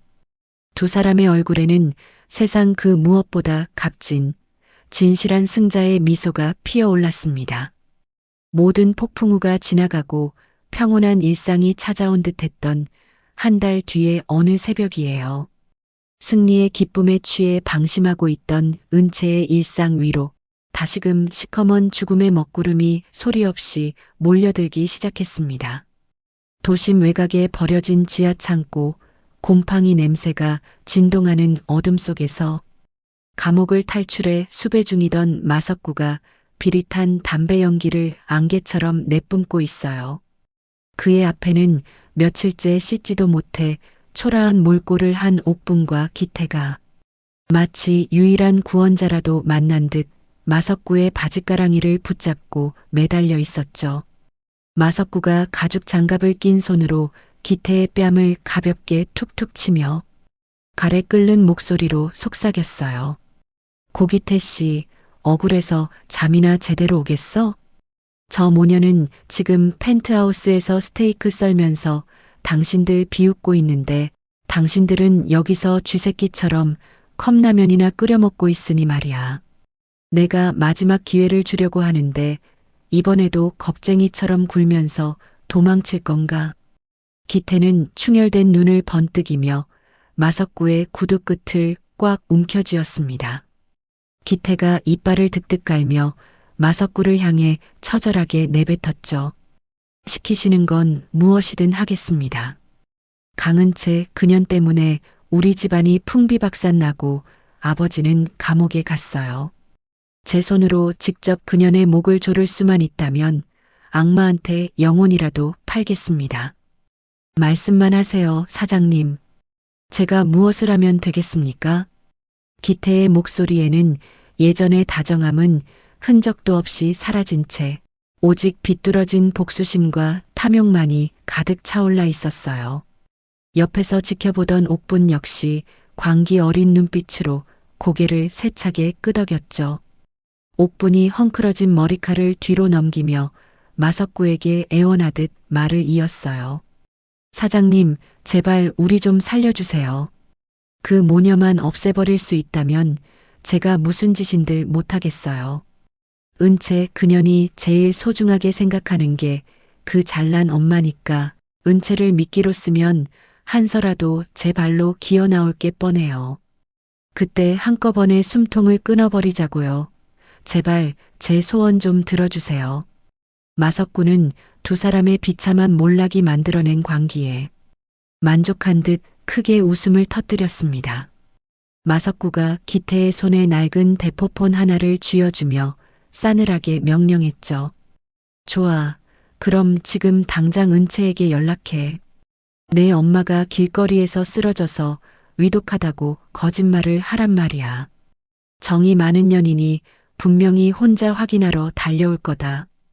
준비된 차로 납치해서 예전 태산 유통 창고로 데려와. 알겠나? 내 인내심이 그리 길지 않으니 실수하지 마라. 비슷한 시각 은채는 늦은 밤까지 사회공헌재단 행사를 마치고 귀가하던 중이었어요. 지하 주차장에서 차에 오르려던 은채의 휴대전화로 기태의 다급한 문자 메시지가 도착했죠. 은채야, 제발 한 번만 도와줘. 엄마가 길에서 쓰러지셨는데 의식이 없어. 병원비가 없어서 입원도 못 시키고 차가운 길바닥에 누워 계셔. 너한테 죽을 죄 지은 거 알지만 마지막으로 한 번만 와주면 안 될까? 은채는 기태를 증오하면서도 옥분이 위독하다는 말에 상견례 때 보았던 옥분의 초라해진 모습이 떠올라 마음이 크게 흔들리고 말았어요.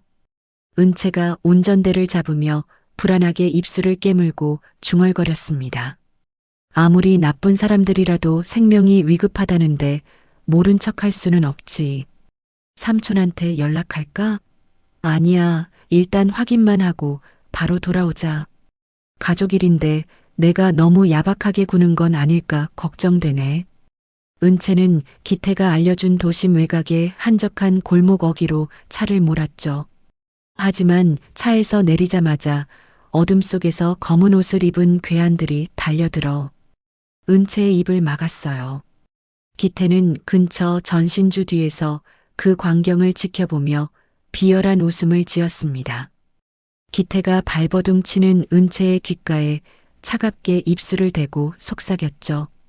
은채야, 속아줘서 정말 고맙다. 네가 이렇게 멍청하게 정에 휘둘릴 줄은 몰랐는데 말이야. 이제 네가 우리 대신 지옥으로 가줘야겠어. 우리 엄마가 너를 위해 아주 특별한 자리를 마련해 두셨거든. 정신을 잃었다가 깨어난 은채가 마주한 곳은 먼지가 자욱하고 차가운 냉기가 뼛속까지 스며드는 폐물류 창고였어요. 은채는 손발이 단단히 묶인 채 낡은 철제 의자에 고정되어 있었고 그 앞에는 옥분이 섬뜩한 미소를 지으며 은채를 내려다보고 있었죠. 옥분이 은채의 뺨을 사정없이 내리치며 찢어지는 고함을 질렀어요. 이 독한 년아, 네가 감히 우리를 이 지경으로 만들어 놓고 잠이 오니? 호텔 상견례 자리에서 우리를 비웃으며 나갈 때가 내 인생 마지막 전성기였어. 이제 너는 여기서 평생 나가지도 못하고 썩게 될 거야. 내 엄마가 오면 너희 둘을 같이 이 창고 지하에 묻어버릴 테니까 각오해. 은채는 뺨이 시뻘겋게 부어오르는 고통 속에서도 옥분을 똑바로 응시했습니다. 은채가 떨리는 목소리를 간신히 가다듬으며 옥분을 향해 단호하게 말했죠. 아줌마, 제발 정신 좀 차리세요. 지금 마석구 같은 인간한테 철저하게 이용당하고 계신 거예요. 지금이라도 멈추고 자수하면 제가 엄마한테 말해서 선처를 부탁해 볼게요. 정말 살인범이 되어서 평생 감옥에서 썩고 싶은 거예요? 그게 복수인가요? 옥부는 은채의 말에 광기 어린 코웃음을 치며 옆에 있던 얼음물을 은채의 머리 위로 쏟아부었어요. 옥분이 바닥을 뒹구는 빈 양동이를 거칠게 발로 차며 소리쳤습니다. 닥쳐, 선처? 내까짓 게 뭔데 감히 나를 동정하고 훈계해. 내가 살인범이 되든 말든 무슨 상관이야. 이미 내 인생은 쓰레기통에 처박혔는데 너랑 내 엄마가 피눈물 흘리며 죽어가는 꼴을 봐야 내 속이 시원해질 것 같거든. 기태야, 어서 한설아한테 전화 걸어라. 당장. 그 시각 설아는 은채가 귀가 시간 한참이 지나도록 연락이 안 된다는 보고를 받고 얼굴이 흙빛으로 변했죠. 설아는 직감적으로 무언가 거대한 음모가 시작되었음을 깨닫고 한도준과 제의를 즉시 소집했어요. 설아가 떨리는 손으로 책상 모서리를 꽉 짚으며 한도준에게 절박하게 물었습니다. 도준아, 은채가 연락이 두절됐다. 마석구가 탈옥했다는 소식은 아까 들었지? 분명히 그 인간이 은채를 데려간 게 틀림없어. 어떻게든 위치를 찾아내야 한다. 내 딸한테 무슨 일이라도 생기면 나는 살 수가 없어. 한도준은 이미 방탄복을 챙겨 입고 권총을 점검하며 냉철하게 상황을 정리하고 있었죠. 한도준이 설아의 떨리는 어깨를 묵직한 손으로 누르며 안심시키듯 말했어요. 누님, 진정하십시오.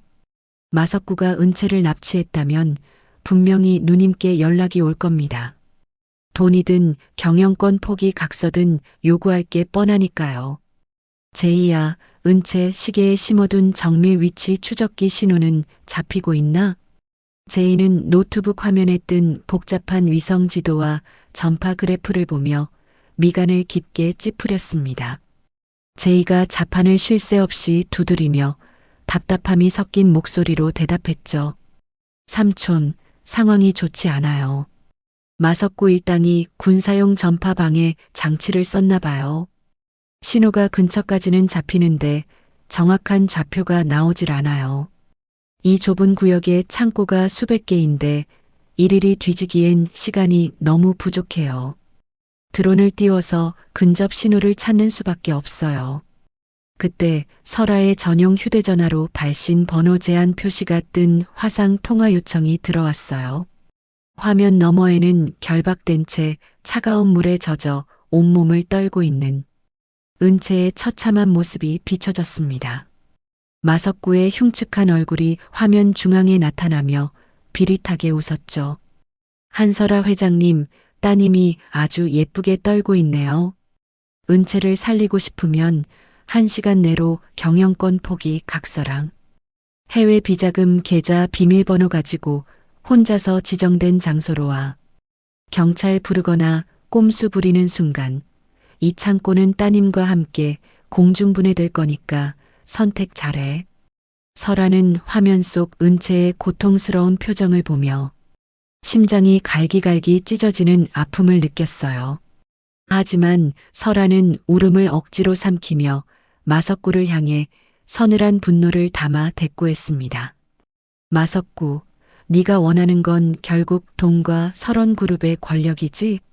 내 딸 몸에 털끝 하나라도 건드리면 너는 그 돈 구경도 못하고 죽게 될 거다. 약속 장소 보내. 내가 지금 당장 갈 테니까. 단 내 딸이 무사하다는 걸 1분마다 확인시켜라. 전화가 끊기자 설아는 망설임 없이 자리에서 일어나 외투를 집어들었죠.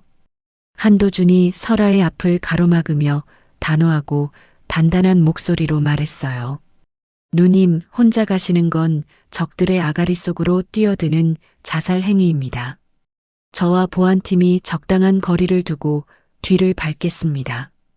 제이가 드론으로 근거리 해킹을 시도할 테니 시간을 최대한 벌어주세요. 은채는 제 목숨을 걸고 반드시 구해낼 겁니다. 약속합니다. 설아는 도준의 손을 꽉 잡으며 결연한 표정으로 고개를 끄덕였어요. 설아가 차 문을 열며 비장한 각오가 섞인 목소리로 마지막 지시를 내렸습니다. 도준아, 나는 지금 회장이 아니라 엄마로서 내 딸을 구하러 가는 거다. 네가 내 뒤를 든든하게 지켜줄 거라 믿는다. 제이야, 모든 장비를 총동원해서 어떻게든 방해 장치를 무력화시켜라. 이제 우리 가족의 모든 운명을 건 마지막 싸움을 시작하자꾸나. 설아의 차량은 칠흑 같은 어둠을 뚫고 마석구가 지시한 장소로 거침없이 달려나갔죠. 창밖으로는 다시 차가운 빗방울이 유리창을 때리기 시작했고 설아의 눈동자에는 딸을 구하겠다는 간절함과 악인들을 향한 서늘한 복수심이 가득했어요. 지옥 같은 창고 안에서 은채는 공포에 떨면서도 엄마가 자신을 반드시 구하러 올 것임을 믿으며 입술을 지그시 깨물었습니다. 광기에 젖은 옥분과 기태, 그리고 탐욕에 미친 마석구의 칼날 앞에 설아는 자신의 목숨을 건 위험천만한 최후의 도박판으로 스스로 걸어 들어갔죠. 모든 것을 건 이 밤의 끝에 누가 승리의 미소를 짓게 될지 폭풍전야의 무거운 정막이 도심 전체를 숨막히게 짓누르고 있었어요. 장대비가 쏟아지는 도심 외곽의 폐공장 부지 근처에는 서치라이트 하나 없는 칠흑 같은 어둠이 무겁게 깔려 있어요. 설아는 비장한 표정으로 검은색 세단에서 내려 빗속을 성큼성큼 걸어갔습니다. 진흙 탕물이 설아의 값비싼 구두를 더럽히고 옷깃을 차갑게 적셨지만 설아의 머릿속에는 오직 하나, 딸인 은채를 구해야 한다는 일념뿐이었죠.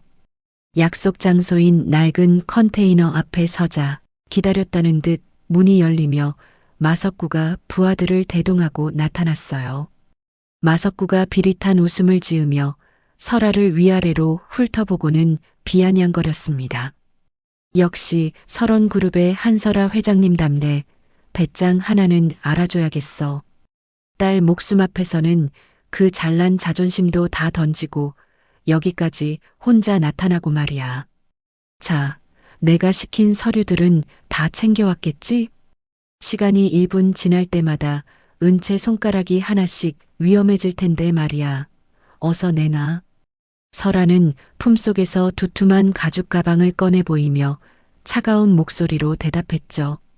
마석구, 네가 원하는 건 이 서류와 해외 계좌 비밀번호잖아. 내 딸은 어디 있어? 당장 내 눈앞에 데려와. 내 눈으로 은채가 무사한 걸 확인하기 전까지는 절대로 가방을 넘길 수 없어. 어디서 개수작이야. 당장 은채를 내 눈앞에 데려오란 말이야. 설아의 목소리는 거센 빗소리를 뚫고 컨테이너 주변을 강렬하게 울려 퍼졌어요. 마석구는 혀를 차며 무전기에 대고 누군가에게 짧고 거칠게 명령을 내렸습니다. 잠시 뒤 컨테이너 안쪽의 모니터가 켜지며 결박된 은채의 모습이 실시간으로 비춰졌죠. 은채는 물에 젖어 온몸을 덜덜 떨면서도 엄마를 향해 소리치려 애쓰고 있었어요. 그 옆에는 옥분이 서슬퍼런 칼을 들고 은채의 목 근처를 겨누며 광기 어린 눈빛을 보냈습니다. 마석구가 가방을 향해 탐욕스러운 손을 뻗으며 설아에게 다시 한번 으름장을 놓았죠. 확인했으면 이제 그 가방 이리 내놔. 당장. 내 인내심도 이제 바닥났으니까 멍청한 꼼수 부릴 생각은 하지도 마라. 이 가방만 넘기면 은채는 살아서 나갈 수 있을 거다. 어서 넘겨. 설아는 가방을 건네주는 척하며 슬며시 가방 손잡이에 달린 작은 버튼을 눌렀어요. 제이가 설계한 특수 마취가스 분사 장치가 작동하며 순식간에 흰 연기가 뿜어져 나왔습니다. 마석구와 부하들이 당황하여 눈을 가리고 켈록거리며 뒤로 물러나기 시작했죠. 그 틈을 타 설아가 무전기를 향해 단호하고 절박하게 외쳤어요. 도준아, 지금이야. 당장 은채를 구해. 한 놈도 살려두지 말고 내 딸부터 안전하게 데리고 나와. 그 시각 실제 은채가 갇혀있던 폐물류 창고의 지붕이 요란한 소리를 내며 깨졌습니다. 한도준과 정예 보안팀 요원들이 밧줄을 타고 번개처럼 아래로 하강했죠. 옥부는 갑작스러운 습격에 비명을 지르며 칼을 휘두르려 했지만 한도준이 공중에서 날린 강력한 발차기에 맞고 저 멀리 나가떨어져 비명을 질렀어요. 한도준이 결박된 은채를 감싸 안으며 주변 요원들에게 짧고 굵게 명령했습니다. 은채 아가씨 확보.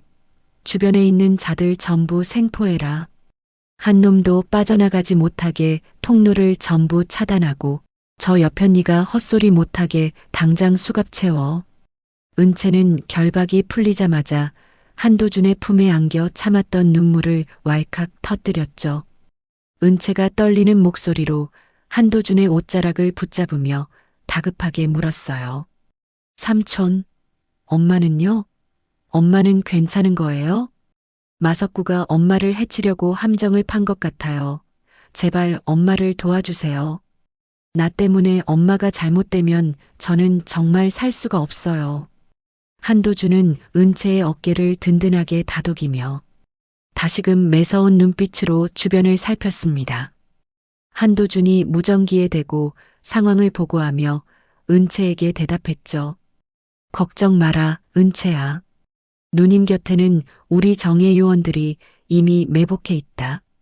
마석구 그놈은 이제 끝난 목숨이야. 제이야, 방해 장치 해제는 다 끝났니? 지금 당장 경찰들 진입시키고 마석구 일당의 도주로를 막아라. 지금 당장. 창고 구석에 숨어 상황을 지켜보던 기태는 경찰들이 들이닥치자 혼비백산했어요. 기태는 혼자 살겠다고 비명을 지르며 엄마인 옥분조차 버려둔 채 뒷문으로 달려나갔습니다. 하지만 창고 입구를 지키고 있던 경찰들이 기태의 앞을 가로막고 바닥에 눕혔죠. 경찰이 기태의 양팔을 거칠게 꺾어 누르며 차갑고 단호하게 말했어요. 고기태 씨, 당신을 납치 및 감금 공모 혐의로 긴급 체포합니다. 자기를 낳아준 어머니까지 버리고 도망가는 꼴이 참 가관이군요. 변호사 선임권이고 뭐고 당신은 이제 끝났어. 순순히 수갑차. 기태는 바닥에 얼굴을 처박은 채 비굴하게 울먹이며 목이 터져라 소리쳤습니다. 내가 한 거 아니에요. 마석구가 시켜서 억지로 한 거란 말이에요. 저 진짜 억울해요, 은채야. 나 좀 살려줘. 나 감옥 가면 죽어. 제발 한 번만 용서해줘. 기태의 비겁한 외침은 세차게 내리는 빗소리에 묻혀 허망하게 흩어져 갔죠. 한편 가스 연기가 거친 컨테이너 앞에서는 경찰들이 마석구를 완전히 포위했어요.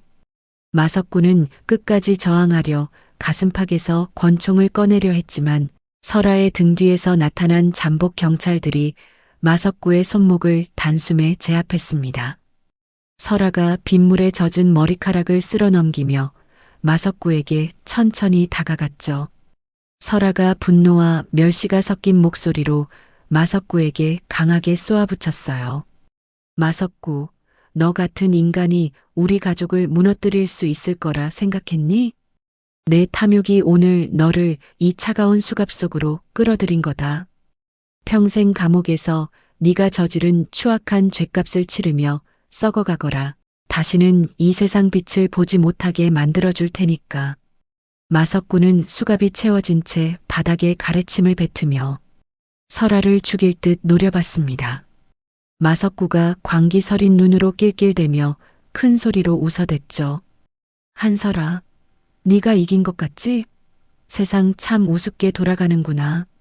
언젠가 다시 나가면 내 딸년 목부터 따버릴 테니 어디 한번 잘 버텨봐.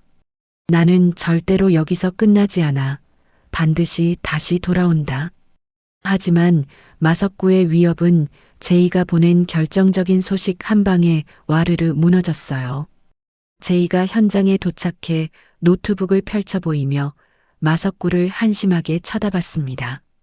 아저씨, 아직도 상황 파악이 안 되세요? 방금 아저씨가 해외로 빼돌리려던 그 전 재산들, 제가 전부 동결시켰거든요. 이제 아저씨는 변호사 선임할 돈 한 푼도 없는 알거지 신세가 됐다고요. 당신이 믿던 그 조직들도 이미 경찰에 꼬리 자르기 당했으니까 꿈 깨시죠. 마석구는 제이의 말에 큰 충격을 받은 듯 그대로 무릎을 꿇고 주저앉았죠. 옥분 역시 창고 안에서 요원들에 의해 머리채가 휘날린 채 밖으로 끌려 나왔어요. 옥분은 헝클어진 머리로 은채를 보며 악담을 퍼부으려 했지만 아들인 기태가 수갑을 찬 채 경찰차에 오르는 모습을 보고는 미친 듯이 오열했습니다. 옥분이 가슴을 쥐어뜯으며 진흙 바닥을 뒹굴며 소리쳤죠. 기태야, 내 새끼 기태야.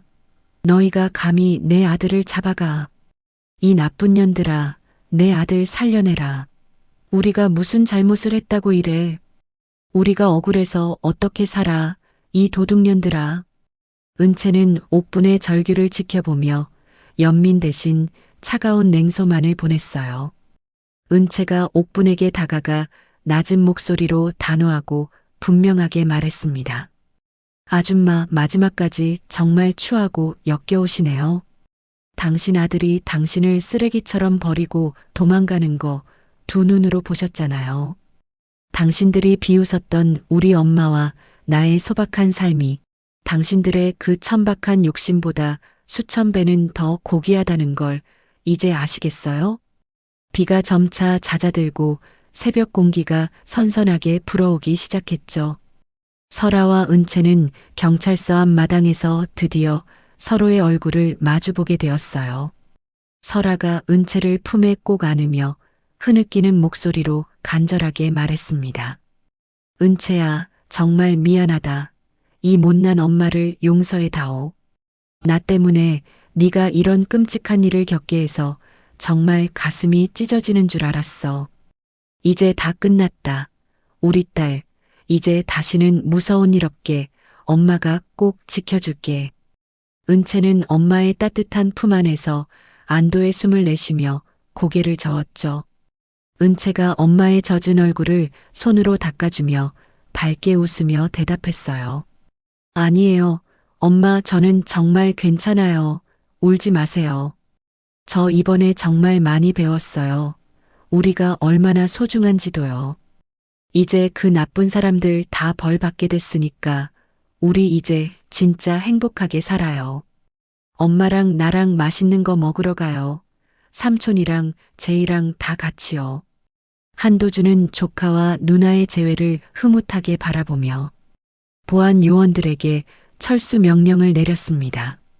제이 역시 노트북을 가방에 넣으며 은채에게 다가와 쑥스럽게 말을 건넸죠.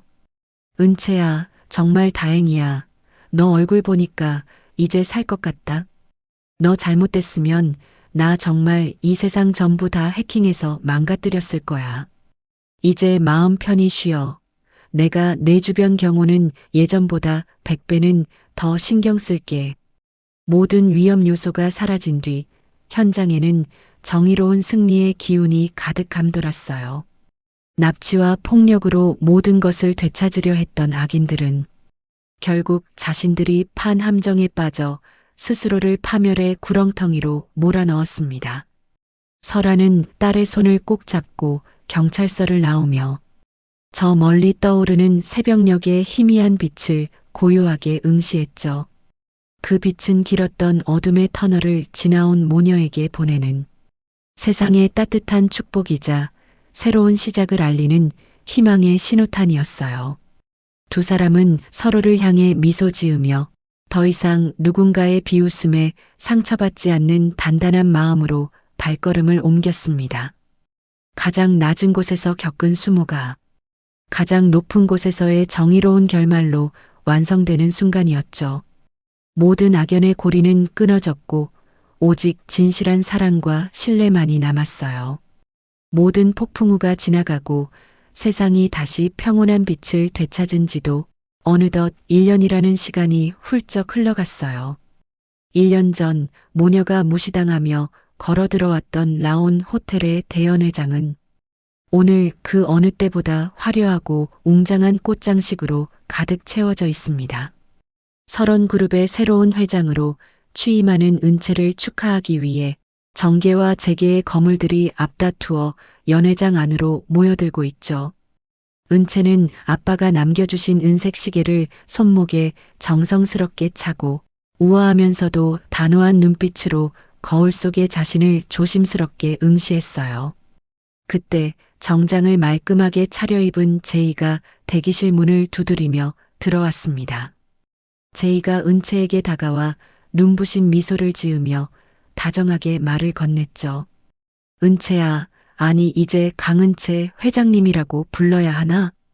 오늘 정말 눈부시게 아름답다, 은채야. 네가 이 자리에 서기까지 얼마나 많은 눈물을 흘렸는지 내가 다 아니까 오늘 이 취임식이 나한테도 정말 가슴 벅차게 느껴져. 은채는 제이의 손을 살며시 잡으며 고마운 마음을 눈빛으로 전했어요. 은채가 제이의 넥타이를 반듯하게 고쳐주며 부드럽게 대답했습니다. 제이 네가 없었다면 나는 아마 여기까지 오지도 못했을 거야. 앞으로 설원그룹의 기술 책임자로서 나를 더 많이 도와줘야 해, 제이야.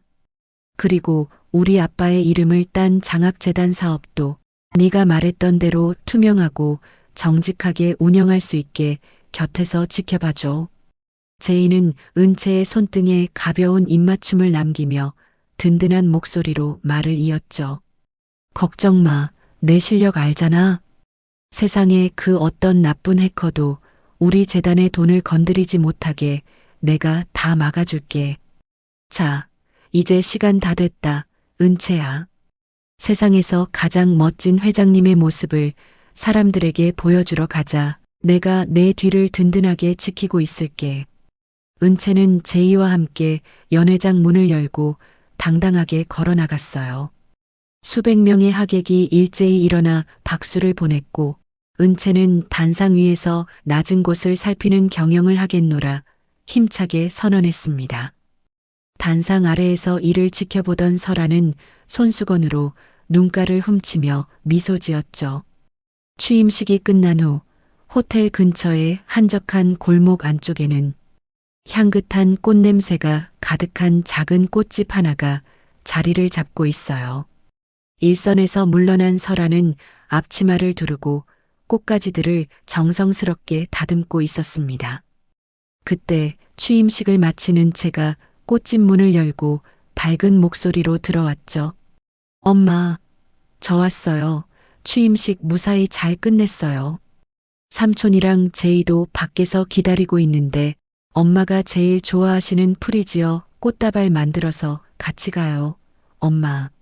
설아는 꽃가위를 내려놓고 딸을 향해 인자한 웃음을 지어 보였어요. 설아가 은채의 분홍빛 뺨을 부드럽게 어루만지며 대견하다는 듯이 말했습니다. 그래, 우리 딸 정말 고생 많았다. 장하다 은채야. 이제 네가 이끄는 설원그룹은 1년 전에 그 천박한 모습과는 전혀 다를 거야. 은채야, 내가 이 꽃집을 하는 이유를 이제는 조금 알겠니? 아무리 비싼 명품을 걸쳐도 마음속에 향기가 없으면 그건 그냥 시들어버린 조화와 다를 바 없는 거란다. 은채는 엄마의 따뜻한 손을 꼭 잡으며 고개를 깊게 끄덕였죠. 은채가 엄마의 말씀을 가슴 깊이 새기며 진심을 담아 대답했어요. 네, 엄마. 1년 전 그 호텔 방에서 뼈저리게 깨달았어요. 사람을 차 종류나 옷차림으로 비웃던 그들이 얼마나 가여운 사람들인지 말이에요. 저는 엄마처럼 주변을 따뜻한 향기로 채우는 그런 사람이 될게요. 아빠가 하늘에서 보셔도 정말 기뻐하시겠죠, 엄마. 설아는 은채를 품에 꼭 안으며 창밖의 맑은 하늘을 올려다봤습니다. 모녀가 행복한 대화를 나누며 웃음꽃을 피우고 있을 때 꽃집밭길 건너편에는 남루한 차림의 한 여인이 전단지 뭉치를 들고 서 있어요. 1년 전 그토록 화려했던 옥부는 이제 머리가 하얗게 새고 거친 손으로 전단지를 행인들에게 돌리며 하루하루를 비참하게 연명하고 있었죠. 옥부는 찬 바람이 부는 길바닥에서 낡은 목도리를 여미며 옆에 앉은 기태를 나무랐어요. 기태야, 너는 사내 자식이 돼서 그저 멍하니 앉아만 있을 거야? 이 전단지 다 못 돌리면 오늘 저녁에 라면 한 봉지도 못 사 먹어, 기태야.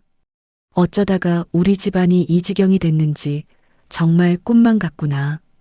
그 독한 모녀만 아니었어도 내가 이런 개고생을 안 했을 텐데 억울해 죽겠다. 다리가 불편해 지팡이를 짚고 앉아있던 기태는 옥분의 구박에 짜증 섞인 목소리로 대꾸하며 일그러진 얼굴을 했습니다. 엄마, 제발 그놈의 소리 좀 그만하세요. 귀에 딱지 않겠어요. 벌써 1년째 똑같은 소리만 하면 뭐가 달라지냐고요? 나도 일하고 싶어도 다리가 이 모양이라 아무 데서도 안 써준단 말이에요. 그때 은채한테 그렇게까지 하지 말았어야 했는데 이제 와서 후회하면 뭐 하냐고요. 엄마 때문이잖아요. 기태의 말에 옥부는 가슴을 쥐어뜯으며 길바닥에 주저앉아 오열하기 시작했죠. 옥분이 전단지를 바닥에 내팽개치며 서러운 목소리로 크게 외쳤어요. 내 팔자야. 내가 전생에 무슨 죄를 지어서 이런 꼴을 보는지 모르겠다. 명품 가방 들고 호텔 드나들던 게 엊그제 같은데 이제는 다리가 아파서 걷는 것도 지옥 같으니 원.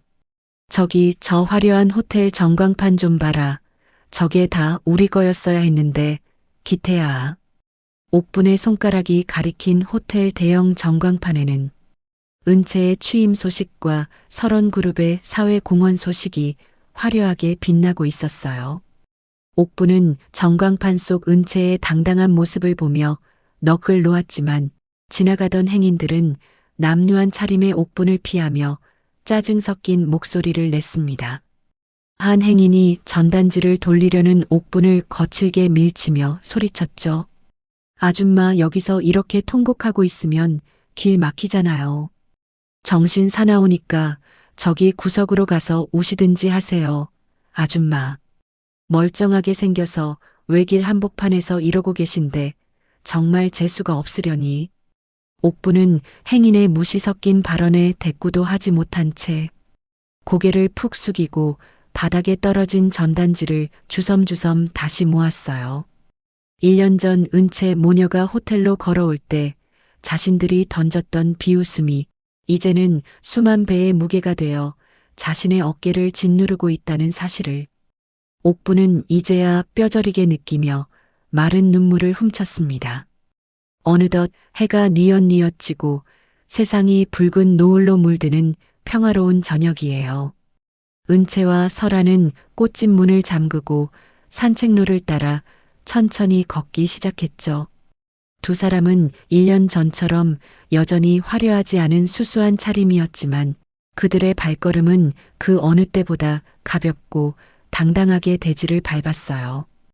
호텔 앞 광장을 지나가던 중 은채는 잠시 멈춰서서 자신들이 처음으로 무시당하며 걸어왔던 그 자리를 물끄러미 바라봤습니다. 설아가 은채의 손목을 따뜻하게 감싸주며 부드러운 목소리로 물었죠. 은채야, 무슨 생각을 그렇게 골똘히 하고 있니?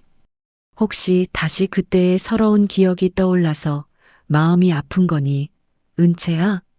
은채는 엄마를 향해 세상에서 가장 환한 미소를 지으며 고개를 가로저었어요. 은채가 노을빛에 반짝이는 아빠의 시계를 소중하게 매만지며 대답했습니다. 아니요, 엄마. 그냥 감사하다는 생각을 하고 있었어요. 그때 우리가 걸어왔기 때문에 저 사람들의 추악한 본 모습을 볼 수 있었고 덕분에 진짜 소중한 가치가 무엇인지 배울 수 있었잖아요. 가난해서 어쩔 수 없이 걷는 게 아니라 자유롭고 당당하기 때문에 내 발로 걷는 이 기분이 정말 좋아요, 엄마. 설아는 딸의 성숙한 대답에 만족스러운 듯 고개를 깊게 끄덕였죠. 설아가 저 멀리 타오르는 노을을 응시하며 깊은 울림이 있는 목소리로 덧붙였어요. 그래, 은채야. 진짜 부자는 많이 가진 사람이 아니라 자신이 가진 것을 올바르게 쓸 줄 아는 사람이라는 걸 잊지 마라. 오늘 우리가 걷는 이 길 위에 누군가를 비웃는 가시돋친 대신 따뜻한 배려의 씨앗을 심으며 가자꾸나. 그게 바로 내 아빠가 너에게 물려주고 싶었던 진짜 유산일 거야. 두 모녀는 서로의 어깨를 감싸 안으며 노을 속으로 천천히 걸어 들어갔습니다.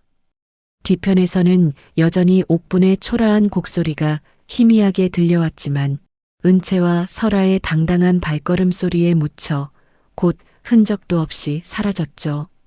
세상은 이제 그들을 설원 그룹의 회장 모녀가 아니라 진정한 품격과 고결한 인격을 갖춘 사람으로 오랫동안 기억할 거예요. 가장 낮은 곳에서 겪었던 수모는 가장 높은 곳에서의 정의로운 승리로 피어났고 그들의 삶은 이제 세상에서 가장 아름다운 향기를 내뿜으며 흐르고 있습니다. 진실한 사랑과 굽히지 않는 신념이 만들어낸 위대한 반전의 서사는 그렇게 시청자들의 가슴 속에 깊은 여운을 남기며 찬란한 마침표를 찍었죠. 두 사람의 그림자가 길게 늘어진 산책로 위로 행복한 웃음소리가 기분 좋은 바람을 타고 멀리 퍼져나갔어요. 품격이란 거칠애가 아니라 가장 낮은 곳에서도 잃지 않는 자존감이라는 사실을 증명하면서 말입니다. 겉으로 보이는 화려함이 전부가 아니라는 것을 오늘 이야기가 참 시원하게 보여준 것 같습니다. 남을 무시하고 욕심만 부리던 그 집안의 비참한 결말을 보니 역시 인과응보라는 말은 틀린 게 하나 없네요. 진짜 명품 같은 사람은 비싼 옷을 입은 사람이 아니라 남의 마음을 헤아릴 줄 아는 따뜻한 향기를 가진 사람입니다. 우리 구독자님들도 은채와 설아처럼 어떤 상황에서도 기죽지 말고 늘 당당하고 기품 있는 삶을 살아가시길 진심으로 응원하겠습니다. 오늘 들려드린 이야기가 여러분의 답답했던 마음을 조금이나마 환하게 밝혀드렸기를 바랍니다. 이야기를 끝까지 들어주신 분이 계시다면 잘 들었다고 댓글 하나만 남겨주세요. 지금까지 똑순이 사랑방이었습니다. 감사합니다.